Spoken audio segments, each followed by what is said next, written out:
সম্মানিত দর্শক শ্রোতা, স্বাগতম আপনাদেরকে আরও একটি নতুন পর্বে।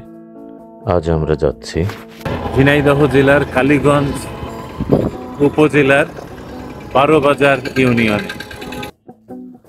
আজ আমরা বাংলার মাটিতে যে অসংখ্য কিংবদন্তি ছড়িয়ে আছে তার মধ্যে অনন্য এক কিংবদন্তি ভ্রমণ করব। এটি ঝিনাইদহ জেলার কালীগঞ্জ উপজেলার 12 বাজার ইউনিয়নে গাজী কালু চম্পাবতীর মাজার। গাজী পীর ছিলেন একজন সুফি সাধক। তিনি বাংলায় ইসলাম ধর্ম প্রচার করেন। তার ছিল আধ্যাত্মিক ক্ষমতার অলৌকিক শক্তি, যা তিনি মানুষের কল্যাণে ব্যবহার করতেন। তাকে জঙ্গলের রক্ষক বলা হতো। কথিত আছে তিনি বাঘের পিঠে চড়ে চলাফেরা করতেন। তার মাজার রয়েছে এখানে। গাজী কালু চম্পাবতীর মাজারটি পাখির কলতানে পরিপূর্ণ। সম্মানিত দর্শক শ্রোতা, আমরা ঝিনাইদহ জেলার কালীগঞ্জ উপজেলার 12 বাজার ইউনিয়নে এসেছি।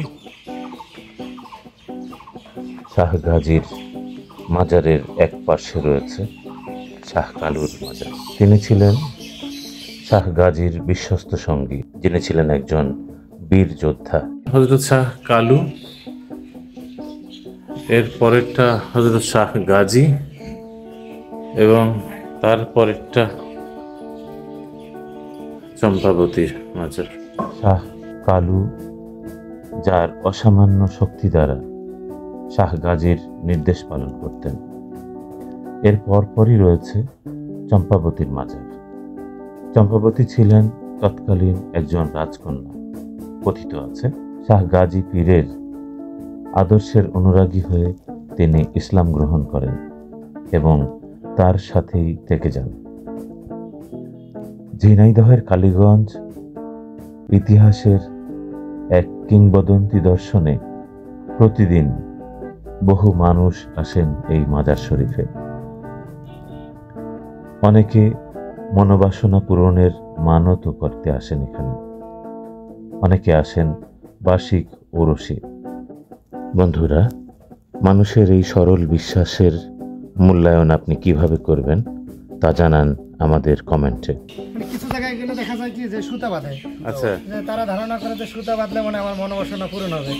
আবার এইখানে ওনারা হয়তো চিন্তা করছে আমি যদি পলিথিন বেঁধে একটা মানত করি, ওই মানতটা হয়তো আমার পূরণ হবে। মানত, ও এতে কাজ হয়? হ্যাঁ, ভালোই কাজ হচ্ছে। তাই কিরকম কাজ হয়? ওই আপনি নিয়ত করে চলে গেলেন, যে জায়গারই হন না কেন, যে জেলারই হন না কেন, হ্যাঁ, ওদের স্মরণ করলে আপনি ওই জায়গায় থেকে আসান পেয়ে যাচ্ছেন। তাই হ্যাঁ, আল্লাহর পারে বার রেখে যেতে হবে। আল্লাহ ছাড়া তো সাথে কি কি কি উপকার হয় এইগুলা? এখন উপকার তো মেলা রকম পাওয়া যাচ্ছে। সন্তান আদি হইতো না, তাকে সন্তান আদি হচ্ছে। বিদেশ জাতি পাচ্ছে না, তারা বিদেশ যাচ্ছে। স্কুলের ছেলেরা সবাই তো না, দেখা যাচ্ছে যে এইভাবে অনেক অনেক ছেলেদের ওইভাবেই আছে। সেই আনন্দিত সবাই সেইখানে আসা। ঠিক আছে, ধন্যবাদ। মিস নেই এখানে, তাই না? হ্যাঁ, মিস নেই। আচ্ছা, ধন্যবাদ। হ্যাঁ।